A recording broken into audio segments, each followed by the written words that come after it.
Congressman Carlos Curbelo is joining us right now on the phone. Congressman, can you hear us okay? Congressman Curbelo? Good evening. Can you hear me? We hear you loud and clear, we sir. got you. Thanks very much. We appreciate you joining us. And I know you're very concerned probably about your own family and your constituents. What can you tell us about your district and how they're handling the run-up to Irma? Well, Rick, my district stretches from Westchester all the way to Key West, and I'll tell you, I'm most concerned about my constituents in the Florida Keys. Obviously, there was a mandatory evacuation out of the Keys. Some people, a very small number of people, decided to stay.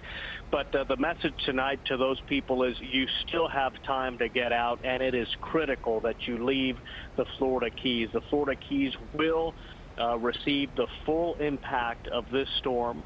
This is a storm probably similar to the infamous 1935 storm that derailed Henry Flagler's train.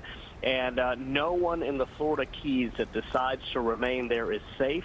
The Emergency Operations Center of Monroe County is considering moving out of the Marathon area. 460 prisoners in the Monroe County Jail are being evacuated by Sheriff Rick Ramsey to the mainland. That is how serious and grave this situation is in the Florida Keys. I know that CBS 4 has many people in the Florida Keys who watch, and I would encourage all of them to take advantage of the remaining hours to pack your belongings and leave the area, because there is no guarantee that you will survive this storm if you remain in the Florida Keys. As for those in Miami-Dade County, the forecast is looking a little better for us, but we cannot take anything for granted. We need to take this storm very seriously. This is not going to be like Matthew last year, where we did not see any impact here in South Florida. Weather conditions will deteriorate here, and it's important that everyone stay indoors and take all the necessary precautions by around noon tomorrow afternoon. It will be too late, and we will start seeing some bad weather moving in. So I think that's the most important message to everyone in South Florida at this hour. Congressman, quick follow-up, though, because our colleague David Sutta, who spent a good portion of the day today down in Key West, said that the folks who were staying behind, who were not evacuating, as they were told to do, were staying behind because they were afraid that if they left the island, they wouldn't be able to get back to their homes. So what do you say to them? Look, I understand those concerns. I understand evacuating is highly inconvenient, but the National Hurricane Center, the National Weather Service are both being pretty explicit about the fact that anyone who remains in the Florida Keys is risking their lives. I have been in contact with Rick Ramsey, the sheriff down in Monroe County, and he is very concerned, so concerned that he has evacuated the county jail there. The Monroe County manager, Roman Gustesi, who's an excellent public official, is also very concerned. The Emergency Operations Center and their staff is considering evacuating. So that is how serious the situation is in the Florida Keys. The latest forecast models I have seen predict that Hurricane Irma will strike the Florida Keys at a Category 5 level. So we cannot guarantee that anyone will be safe in the Florida Keys, no matter how sound a structure they find themselves in. And that's why we encourage them, even at this late hour, to try to evacuate. There is still time. And anyone in the Florida Keys can go to Florida International University. That is the designated shelter for the Florida Keys. Or if you know anyone on the mainland, in Miami, in Broward, you can stay with them. But the Florida Keys, nowhere in the Florida Keys is safe right now. And Congressman, it's such a special place. I know you've spent so much time there, and it's a special place for you and your family, and obviously for the people who live there, and almost all of South Florida who vacation there, and from people around the world. The Conch Republic, as they call it. Talk to us just on a personal level about what this place means to you and what you see happening after the storm passes. My heart breaks for the Florida Keys. It is one of the most beautiful and unique places in the world. Many of my colleagues in Congress from all over the country find the time every year to make it to the Florida Keys. They go fishing, or they just stay in hotels and enjoy the unique culture and the history that places like Key West have to offer.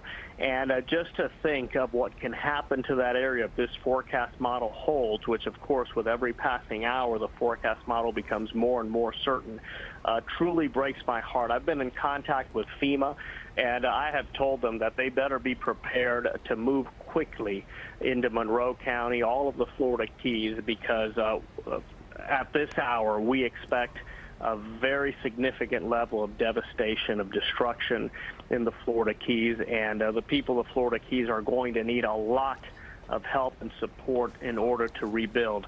We hope this track changes. If we could have our way, we would have this storm move out into the Gulf of Mexico and hopefully dissipate. But at this hour, it looks like the Florida Keys, somewhere between Marathon and Key West, will get a direct strike. Of course, the eye of this storm, last reports I heard, was nearly 50 miles wide. So the impact in the Florida Keys will be severe in nature, and I just really hope that everyone tries to get out of that area, and that immediately after the pass of the storm, we all come together to help that community rebuild, because they're going to need a lot of support. It's just devastating when you see these images on our screen. And talk to us a little bit about the economy of the Keys and what that means for your district. This is a tourist hub, and it depends on tourism dollars. That's right. It's an island chain, highly dependent on tourism, and obviously after a storm of this nature, you're not going to see tourists in the Florida Keys for quite some time. So I'm already talking to my colleagues in Congress and staff at the Ways and Means Committee, which I'm blessed to serve on a potential tax relief package for the Florida Keys to help the area recover and rebound, and just to help people rebuild their lives. I think that's very important. The federal government, as Vice President Pence pledged here in a number of interviews that he offered to local media, the federal government is fully prepared to respond to support any area that receives the impacts of the storm.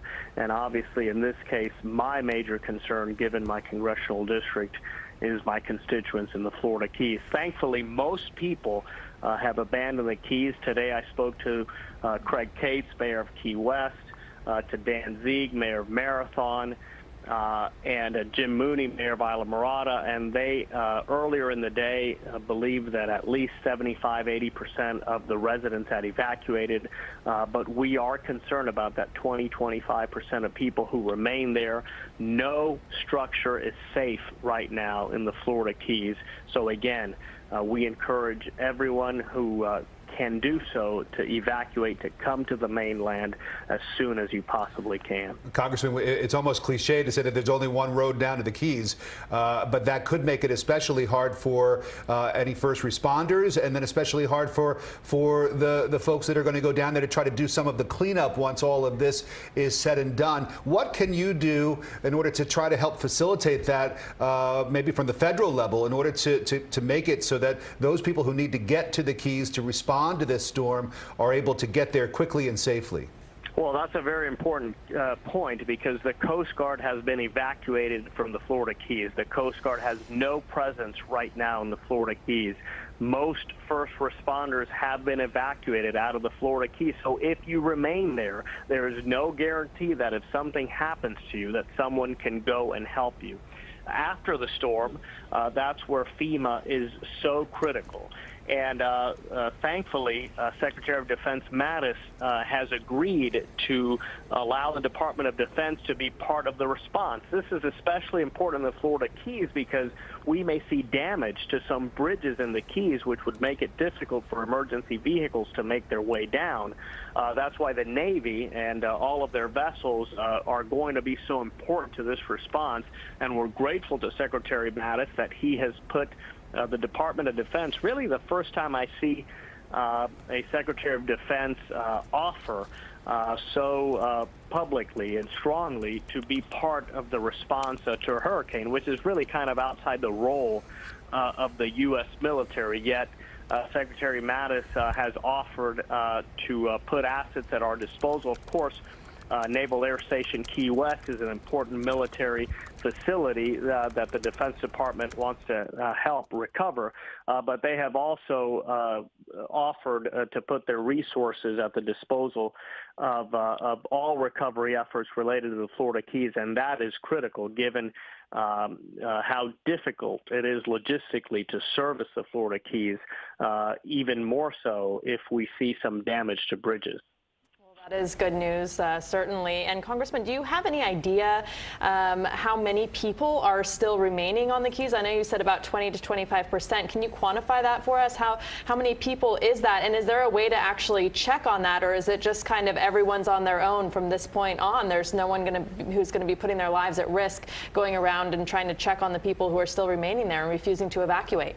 It's an estimate, but I would say that there are still anywhere between 15 and 35,000 people at the Florida Keys, and if they choose to remain there, they are putting their lives at risk. Emergency responders have been evacuated. The Coast Guard has been evacuated. Again, even prisoners in the county jail have been evacuated because the sheriff, Rick Ramsey, who I've also been communicating with this evening, was concerned about the safety of those prisoners in a county jail, a fairly sound structure.